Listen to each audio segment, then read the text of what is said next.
I read the story. It was an autobiography, if I remember correctly, of the captain. I might be wrong about that, but I've got the basic story right. Well, they had a shipwreck in the Antarctica. And then they were there for a whole year in the Antarctica, you know, and none of them died, not one. He didn't lose a single man, not one. He kept their morale high. And then they took this boat that was on the ship, and they crossed like 400 miles of the roughest ocean, the roughest frigid ocean in the world, right? You don't go in that ocean. And then they went to an island, and they walked across the island, across these mountains that no one else has ever climbed since. And they went to the city on the other side of the island, and they got a boat, and they went and rescued their compatriots, and everyone survived.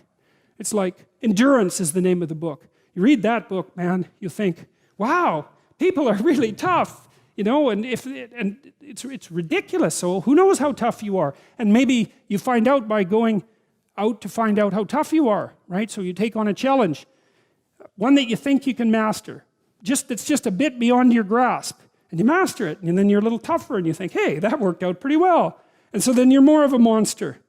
And then you go out and you find another challenge that's even bigger, and you think, well, maybe I can do that too. And then all of a sudden you can, and you get a little bit bigger, and God only knows what the limit is of you. And you find out by pushing yourself against the world, and of course that's what Abraham is doing. And so, see, we're very pessimistic, us modern people, you know. We're pessimistic about humanity, that's for sure. Dismal, wretched, planet-destroying, cancer on the planet, right? As the Club of Rome described us so pleasantly back in the 1960s, you know? And I don't know, maybe we're ashamed of the Cold War. Maybe we're ashamed of all the destruction in the 20th century and the hydrogen bomb and the, you know, the continuing catastrophes of our societies. And we're deeply ashamed of that and ashamed of ourselves personally. But it's a hell of a thing to, you know, call us a cancer on the planet. There's just no excuse for that, because what you do with cancer is eradicate it. And I don't think that that's a very noble motive, personally.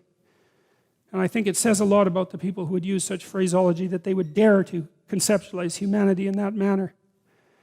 But you know, it would be nice if we could be optimistic. And I think, again, the problem with being optimistic is that it's naive. So then the question is there an optimism that's not naive? And I think there is. And the optimism that's not naive is in just a visualization of how strong people can be.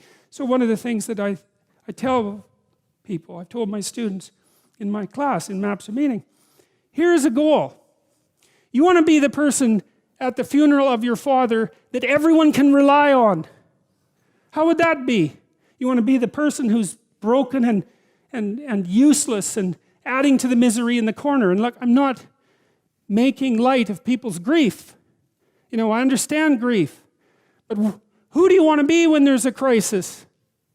Right? Do you want to be the person that everyone can turn to for strength? It's like, why the hell not? Why not that as a goal? That'd be a good goal, because then if there's a crisis, and there will be, it won't be such a bloody crisis, because there'll be someone there that can deal with it. You know, so when I went and talked to these people at the funeral home, I envisioned that. I thought, okay, well, this is something you have to contend with if you're going to be alive and adult. You have to contend with death and suffering, and you have to be ready for it.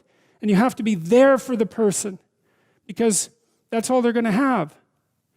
And so there's a goal, man. And in this time of nihilism, you know, it's what's the point of life? People ask, and they're taught that at universities. What's the point of life? Everything's interpretation. Humanity's a cancer on the planet. You know? Well, how about no? How about not that? How about that there's something to us?